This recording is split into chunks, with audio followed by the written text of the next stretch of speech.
Hi, everybody, and welcome to Book Banter. I am Raina, your host, and tonight we will be talking with Mike Miley. He teaches literature at Metairie Park Country Day School here in New Orleans. He is also the author of Truth and Consequences: Game Shows in Fiction and Film, and the co-editor of Conversations with Steve Erickson. His writing has appeared in TheAtlantic.com, Arizona Quarterly, the New Orleans Review, the North Dakota Quarterly, and many other places. This evening, we will be talking to him about his newest book, David Lynch's American Dreamscape: Music, Literature, Cinema. And so, without further ado, I'm going to click the button and welcome Mike Miley to Book Banter. Hello! Hey, Raina, thanks for having me. Thanks for being here. I really appreciate you coming on and talking to me about this and trivia and all kinds of other things. Yeah. Oh, no, happy to do it. So we were talking briefly just before we went live about how you got the idea for this book. I mean, David Lynch is amazing. I believe that. Many other people believe that. And I think that even if you are one of those people who are like, I don't get it, you can't deny his influence in other films and in kind of culture. People who don't even get his work know who he is, and that tells us a lot. So tell us all now, where did the seed of the idea for this book come from? Yeah. So it's a weird, long, strange road, as it probably anything about Lynch probably ought to be. So in way back. At this point, I don't remember exactly what year it was, maybe 2010. I was working on this video essay about cult movies, and I was pulling things from David Lynch movies. And I was going through stuff from Wild at Heart. And as I was going through it, looking for images to put in this video essay, I thought, man, this movie is not about rock and roll. This movie is rock and roll. And just kind of thought about that, had it in my head. And then a year or two later, I thought, oh, maybe that's something I could write about, is about Wild at Heart being an embodiment of rock's aesthetics and ideas more than just Nick Cage's Elvis impersonation and the musical kind of elements of it. I think there's something more going on here. And so I started researching that, and that turned into what wound up being, I guess, my first academic conference paper, my first academic peer-reviewed publication. And that was all 2012 to 2014. And then fast forward a few years later, for maybe 2017, I'm thinking, okay, I don't think that people understand how much David Lynch influenced David Foster Wallace. At that point, I was sort of, nose deep in the Wallace academic community, and was doing a lot of work there, and thought, I don't think people get it, how much they relate to each other. And so I did a conference presentation about that eventually became a paper. Did another paper after. One time when I was teaching at Loyola, I taught Lost Highway in a class and realized, oh, wait, there's a whole lot of cover songs in this movie about somebody adopting somebody else's identity. That's weird. What's up with that? And so, long story short, I wound up with 3 journal articles, 3 conference papers that were all about David Lynch movies. And then I was working on another one about Twin Peaks: The Return. And that was in 2020, 2019. And I thought, well, if this adds up, I've got, 25, 30,000 words. This is a third of a book easily. If I can figure out a way to unite bring most of his other films into this, I've got a third of a book already written. Why am I just doing conference articles? And so then I started looking into stuff and came up with a way to unite most of the work. And then in 2021, I think, is when I submitted a proposal to this publisher for a book. And so after that point, it was more from 2021 onward, okay, this is a book I'm working on. But really, the seeds of it started 10 years earlier. So your love and appreciation of David Lynch is deep. It's Yes. not just oh, I'm going to write a book and I'll do the research, but no, deep. Yeah. And I mean, I think like within like the academic world, which I guess like I kind of have, at least one foot in, if not more, um, you're sometimes discouraged from working on stuff that you're a fan of. And Mm. because I teach high school and this is something I don't have to do as part of my job, I really like I spent a lot of my 20s like writing and talking about things I didn't like and like enumerating all the reasons why I thought it was bad. And eventually I grew up and was like, I don't think that that's what I want to spend my time doing. I'd rather try to understand why I like what I like. And so I decided I'm going to write about things I'm interested in and that I'm a fan of. And so, yeah, so this Lynch has been a mainstay in my sort of head, at least since high school, but really going back to like, when I saw Dune in the theater when I was 5, right? Like he's had an effect on me since then. So yeah, I mean, this was a way for me to, I guess, wrap my head around of all the filmmakers I've been like really, really deeply into. He's one of the few who I've been always into with the same amount of intensity or greater since the moment I discovered him, where other filmmakers or other writers or artists, you're into them for a little while and then you sort of like it kind of passes and they don't resonate with you the same way as they did before. But he's been someone whose work I've just continually been floored by. And so I wanted to spend more time trying to wrap my head around that and then discover that like I'm still sort of floored and humbled by all of it. And like, it's something I'm not going to grow out of, right? Or it's not going to get old to me. Well, and his work is so layered. Every single movie, every single episode, not just TV show, but every single Hmm. episode. And so it gives you that ability to Hmm. experience it differently when you're 20 and when you're 50. And you can pick it apart with the 20-year-old brain. You can pick it apart with the 50-year-old brain, and you're going to like keep going. Like, Yeah. I love that. Yeah. Yeah, I mean, I think that's spot on, and especially then as each subsequent work comes out, particularly I think when he starts doing things like Inland Empire and then Twin Peaks: The Return, his later stuff, you're looking at it and suddenly realizing, oh wow, this is like referring back to everything he's done, right? And so now Right. here you're watching someone in real time come to understand his own work differently and have different things to say about it. So of course that sends you back to that work, reevaluating what you thought about it and how you respond to it. And so yeah, the work simultaneously is always the same and is constantly changing, just as you're changing. But like I think that's kind of cool how you not only have your own, as you said, as you age and change and have more experiences, your perspective on the work changes, but you're even watching somehow how the artist, at least in the last 20 years or so of his life, is changing potentially his look at the work, which then changes yours. And so yeah, it's this, in some ways I think it's a process that is only starting now. Like we're only getting a Wow. little taste of it at this point, right? Like, and now that unfortunately that the work is finite, now we're really only going to be starting to take stock of it at this point, and it's going to have so much more to reveal than we thought possible up until this point. Absolutely. Absolutely. Scott is saying, as weird as it is, he tells emotionally honest stories and he doesn't let reality get in the way of truth. Yeah. Yeah.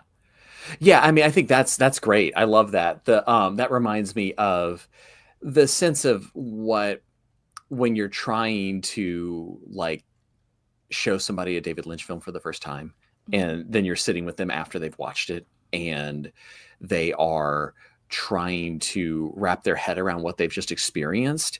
And when I was teaching high school in California, at a certain point, I took a busload of kids to see Mulholland Drive, like in a theater, and they were like, of course, like freaked out by the end. Like it was like, oh, like what did I just experience? And what I settled on to tell them, and what I think is a great thing to tell people, and what his art I think gives a lot of people the chance to recognize, is you don't have to understand something to feel it.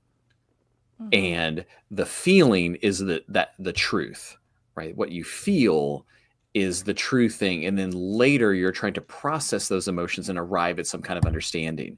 But what you're really going for is not some kind of answer or resolution. It's really just to understand what did I just feel? What am I feeling?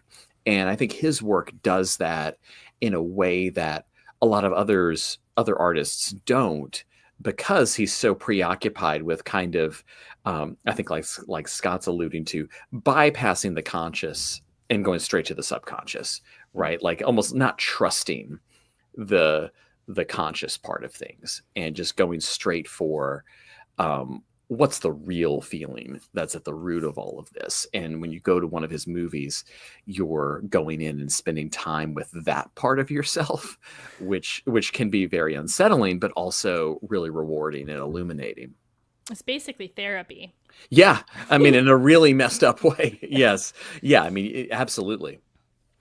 So do you think that when he's making films that he's feeling an emotion and that he's trying to get that on the screen for you, or that he's actually trying to manipulate you into having a feeling? And those are not quite the same. Right? Yeah. Oh, absolutely. Yeah, I don't know. I mean, I think that, he's so notoriously cagey about like just explaining what he's up to or what any of the stuff means. But what I have heard him talk about that I think is really interesting is he says something to the effect of like, you get ideas and you write ideas down on a note card. And when you have 60 or 70 ideas, you have a movie.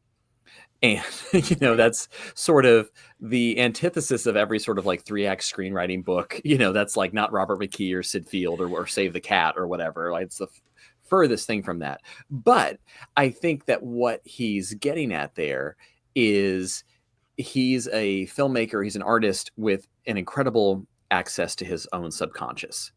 But what he has that other artists don't, or what he lacks, I guess, that other artists have too much of, is that censorious kind of filter that starts evaluating those ideas and starts to say, oh, no, don't do that. Or, oh, that doesn't work, or, oh, that I don't know what that means. Right.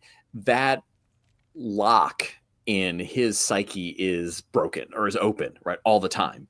And so those ideas are just, he has a sense of things that he knows are powerful and does not attempt to rationalize or explain them, simply recognizes their power and says, okay, I know that's powerful. Why? I don't know. I have to make this movie to figure out why it's powerful or whatever, and just puts it out there. And I think that the art's all the better for it as a result. So I don't think that it's got that kind of, this is the ironic part of him, like having gone to a film school and all of this stuff, where you're sort of encouraged to maybe engineer and plan things out a lot more methodically. So much of his work is, I think, so much more intuitive in trusting, I believe that this will make sense. I believe that this has some kind of power, and I'm just going to trust it and go with it and not question it so much. And so it winds up being stuff that he feels like resonates very deeply on his nerve endings, and just the hope that it will do that for the audience as well. And it happens to have, succeeded in doing that. But I think it's because he doesn't question it in the way that so many other artists and filmmakers would interrogate those ideas. Right. Well, they're trying to pick them apart for you, so they can hand them to you on this platter and go, okay, see what, we've got all the parts. And he's just like, here's a buffet, do what you want with that. Or ingredients, right? Even. Here's some ingredients. Do what you want with it. Yeah. Like, what does this dish even make? I don't know. Right. What does it taste like to you? And especially when so much stuff now, particularly in the so-called elevated horror genre, kind of arrives, pre-chewed for audiences. It's refreshing almost to get something that is defiant almost in its approach toward thematically or even aesthetically resolving itself. Right? It's sort of not. It's very trusting of the viewer to say, I think you're going to be able to put this together on your own, and I want you to have the freedom to prepare this dish in the way that you think tastes good to you. And it might not be the way I would make it or your friend would make it, but the fact that you had some role in putting that together is going to make it a more satisfying meal for you. Mm-hmm. And I think that's staying with this theme. It is the idea where, like, when you finish the film, if you're not willing to put it together, you're just like, well, okay, that was fun, I'm out. And it takes those people who are like, oh, look at all this stuff, I could make this with it. Right. Mm-hmm. It takes that kind of person. And I think it's interesting to me watching people sort of weed themselves out. Because if you love David Lynch, then you can easily go, you don't get it. All right. I'm gonna, like, we're not going to be able to have that conversation for sure. And David Lynch just does the work for you. Any of his films with people, you go in with a group, when you come out, they might not be the same. The same dynamic when you come out. Yeah. And I think that's the fun part. I mean, one of my favorite kind of film going memories was when Lost Highway came out on video. I worked at like a commercial production house in Lafayette, Louisiana, where I'm from. And so like I got the tape from the video store, and they had an ability to, at the commercial house, to kind of copy things on VHS and like override the copy protection that had come in by that point. And so, come at me, right? Come get me. But I dubbed a copy of it, and then basically every weekend for at least a month had a different friend over for like a sleepover. We'd watch Lost Highway, and then we'd stay up till like 3 a.m. trying to just talk about what did we just see. And in a way that felt, I mean, I was 18 at the time, right? That just felt very exciting and fresh, and like the whole world's opening up to you. And part of that's like you're talking with the film, but there's also that fun part of you're talking with another person, and we just looked at the same thing, but we didn't see the same thing. And let's compare notes on what we saw. And that was, I think, being 18 too, it felt like, oh, is this what like being a grown-up's going to be like, right? We're going to like experience cool art with other people and like just stay up talking about like the universe and life and stuff. And it was wonderful. And I mean, there's other films that do that, but so many of those, I think, because that, Lost Highway is kind of at the beginning or around the time of the beginning of those like puzzle films, right? Like The Usual Suspects or The Sixth Sense or Memento or something like that, that you can sit down and talk through them, but like they have a solution, right? Like they have an answer. And Lost Highway, you can talk to people for 20 years about it, and you're not going to get an answer. You just kind of have to go with, here's what I think. I know it doesn't all add up 100%, but like, I just have to go with this. Like, I'm going to live my truth. Right. And that's that. And I think that's more fun because you can keep coming back to it. And like, I see that movie differently from how I saw it when I was 18. Now, there's a lot of overlap, but the Venn diagram is not one circle, right? Like it has changed a bit. And that's really cool, where like, something, I mean, I just watched The Usual Suspects again with one of my kids very recently, and it was a very enjoyable experience, but like that Venn diagram is one circle. It's not to take anything away from that movie, but like it's a circle. It's almost a one watch. Yeah. Because once you know the twist, you could maybe go back another time and go, oh, they gave us a couple tips right here. Yes. Yeah. You can appreciate the design. But certainly. Once we've done it, we've done it. Yes. And Lynch is not that way at all. Yeah, never, right? Never at all, right? In this, almost in the opposite way, the ones that you think you have a handle on, right, like a movie like The Straight Story, where I'm like, oh yeah, I saw it like right when it came out in college or whatever. I get it, like I get what it's about. That movie is way more complex than I gave it credit for at the time, and I'm like more floored by it now than I was when it came out, and I'm going to be more floored by it the next time I see it than I was the last time. And I think that's the case for most of those films, even the ones I'm incredibly familiar with. It's you're just watching them again, appreciating the power that they had behind them. Mm-hmm. All right, so we have a couple questions. Yeah. Scott is asking, do you know much about liminal horror? And have you seen Backrooms? I have not seen Backrooms. And I guess this is the first time I'm hearing liminal horror as a term. I don't want to try to hazard an interpretation of it per se, like just like kind of a literal reading of the term.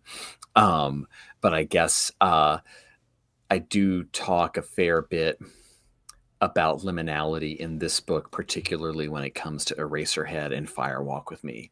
I think those are the two works of Lynch's that most explore the experience of liminality, with Henry in Eraserhead and Laura Palmer in Fire Walk with Me, who wind up kind of disappearing or investigating spaces in their rooms, like domestic space, that simultaneously offer them oppression and liberation, in the same way that like the yellow wallpaper in the story, the yellow wallpaper does, or the way that the bell jar kind of gives you that sense of madness as simultaneously the trap and the escape, and the freedom that exists when one lets go of that binary, and sort of accepts or chooses to exist in a world of multiplicity.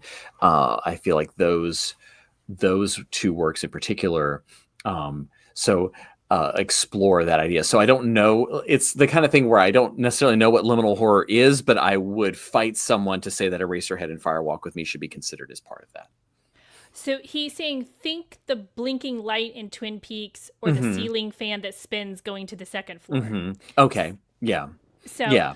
I don't know if liminal horror is like a term that people use, or if that's something that just Scott is using. Right. I don't know.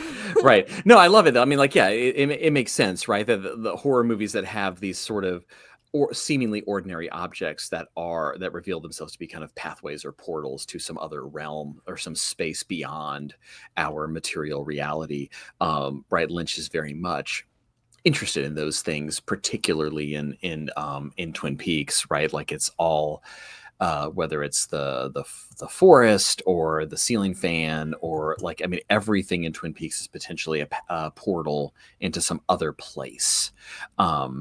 And that the in those works, it's simultaneously a site of horror and a site of redemption.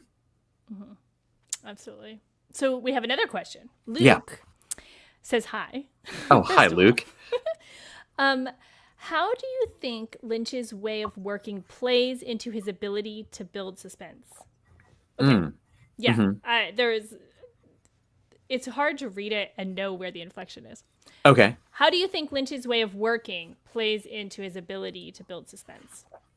I guess in the sense of like, he's not entirely sure where it's going either all the time. Right. So there's that sense of, well, what does this add up to? Like, he's not going in with some sort of master plan per se, but just a belief that there's something there, right? Like a trust that there's something there. And so the suspense is often, okay, well, what is it? What is there?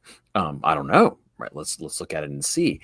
But all of his works turn in some way, shape, or form on a kind of suspense, or the idea of mystery or secrets being unveiled. I mean, and sure, like to some degree, that is what all kind of good stories do. But I guess his in particular, the suspense or the sense of withholding gets us to watch more attentively. Like I think we are more active viewers in the work than a lot of other works allow for. And so I think that's probably part of what generates a more intense and devoted kind of fandom.